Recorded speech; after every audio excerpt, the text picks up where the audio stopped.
હાય મિત્રો, હું અત્યારે હાલીને જાઉં છું મારા ઘર તરફ. કાંઈ કાંઈ વાહન મળતું નથી. જે કાંઈ વાહન મળે છે તે કોઈ ઊભા રાખતા નથી. તો બધાને ખાસ કહેવાનું એટલું કે જે કોઈ માણસ હેરાન થતું હોય ઠંડીનો ટાઈડના, તો પ્લીઝ એને બેહારતા જાઓ, એની હેલ્પ કરો. જોઈ શકો છો તમે, આ ચારેક ઓર વરસાદ છે એટલો બધો. આપણી પાસે ગાડી છે નહીં એટલે બધાને ભાઈ બાપા કરી ખૂબ એટલે ખૂબ પડી ગયો છે. અને ગાડી છે નહીં એટલે હાલીને જ આવી છે. અને જે કાંઈ મોટા વાહન આવે છે તો એ લોકોને બધાને એવું થાય છે કે ભાઈ અમારી સીટ ઉપર છે એટલે કોઈ ઊભા નથી રાખતા ગાડીઓ અને કોઈ હેલ્પ નથી કરતા. આનાથી 7 કિલોમીટર આઘું હજી જવાનું છે હાલીને. અને તમે જોઈ શકો છો આમે સુમસાન છે અને આ સાઈડે બધું સુમસાન છે. તો કોઈ ગાડી ઊભી નથી રાખતા. તો આપણી આગળ મળે નહીં એટલે બિંદાસ હાલીને જવાનું છે. જ્યાં સુધી હાલીને જવાય ત્યાં સુધી હાલીને જવાનું છે. બાકી સૂઈ જવાનું છે. બાકી કાંઈ બળતરા કરવાનું નથી થાય તે બરાબર. એટલે જે કોઈ મિત્રોને દયા આવશે એ બેહારતા જાય. બાકી આનાથી ઓછામાં ઓછી 40-45 ગાડી વહી ગઈ છે.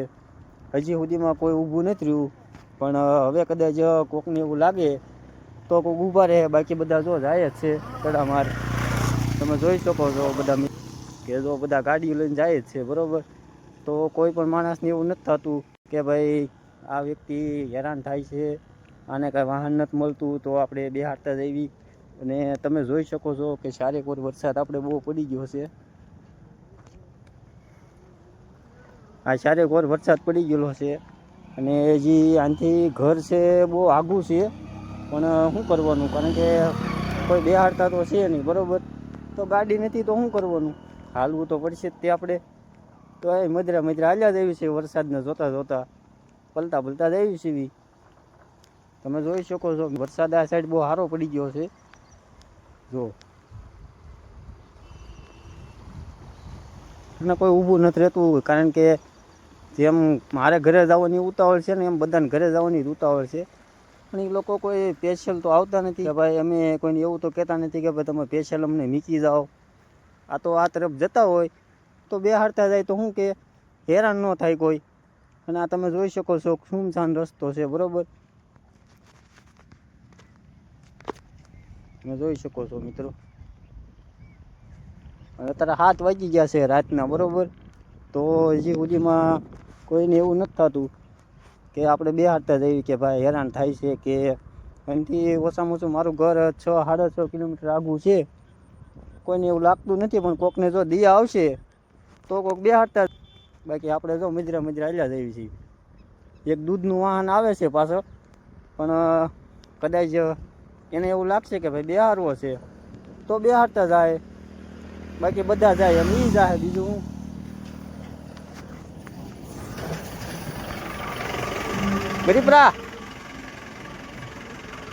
ગરીબરા મોટા પાછળ બે જાઓ, અહીંયા પલસી અંદર પાછળ બે જાઓ.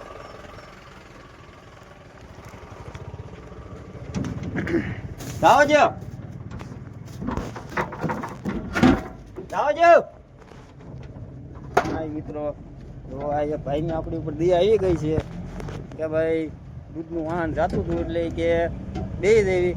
પણ જે 4 વ્હીલ વાળા કે જે ઇકો વાળા બધા હોય બરોબર, એ આપણને અંદર નથી બેહાડતા કે ભાઈ અંદર સીધું ગાડલા પલ્લી જાય. આપણે પલ્લેલા હોય તો આ તે તો આપણને એટલી ખબર પડે કે ભાઈ ગાડી સારી હોય તો આપણે અંદર ન બેહાય, કારણ કે પલ્લી જાય. આપણા ભાઈએ દૂધવાળા એમ કીધું કે ભાઈ તમે અંદર બી આવો બેહવા. મેં કીધું ના ના ભાઈ હું પલ્લેલો છું એટલે હું પાછળ ટીંગાઈ જાઉં, તમે તમારે ગાડી જવા દો બરાબર. આ ભાઈને આપણે ધન્યવાદ માનવી છીએ કે આ ભાઈ આપણને બેહાર લીધા અને આપણે બિંદાસ બેસી ગયા છીએ. જોકે આપણે હવે 5 થી 10 મિનિટમાં ઘરે પૂગી જાવ, કાંઈ ટેન્શન નથી. આ ભાઈને આપણે થેન્ક યુ કહેવા માંગીએ છીએ દિલથી. ફાઇનલી મિત્રો હું મારા ઘર તરફ પહોંચી ગયો છું અને ઘરે થોડી વારમાં પહોંચી જાય તો આપણા ઘરનું નાકું આવી ગયું છે. તો આપણા ભાઈને જરાક આપણે કહી દઈએ કે અહીં ઊભું રાખી દે. તો હવે આપણે અહીં ઉતરવાની તૈયારી થવું. અને તમે જોઈ શકો છો દૂધના વાહનમાં આવ્યા હતા આપણે અત્યારે. ઉતરી જવું આપણે ઘર તરફ. રાખજો.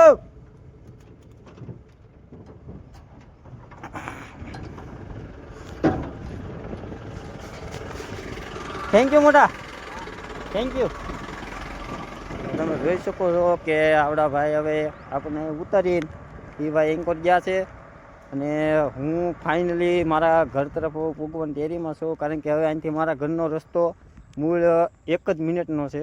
હવે રસ્તો આપણે આગો છે અને જોકે બધાને એક જ વસ્તુ કહેવાની કે ભાઈ જે કંઈ માણસ હેરાન થતા હોય એની મદદ કરો. જો આવડા ભાઈ મને અત્યારે લાવ્યા તો હજી દી નતા આત્મો ત્યાં હું મારા ઘરે પહોંચી ગયો છું અને હવે ઘરે જઈને હાલીને પાછું માતાજીએ જવાનું છે ગામમાં, એટલે ઘરે જઈને થોડું ઘણું નાહીને તરત પાછું માતાજીએ જવાનું છે. એટલે ફાઇનલી ઘરે પહોંચી ગયો અત્યારે. એટલે એ ભાઈનો ખૂબ ખૂબ આભાર, અને એ ભાઈ આ વિડીયો જોશે એટલે એને ખબર પડશે કે ભાઈ આપણે એની મદદ કરી હતી, એટલે એની માટે થેન્ક યુ.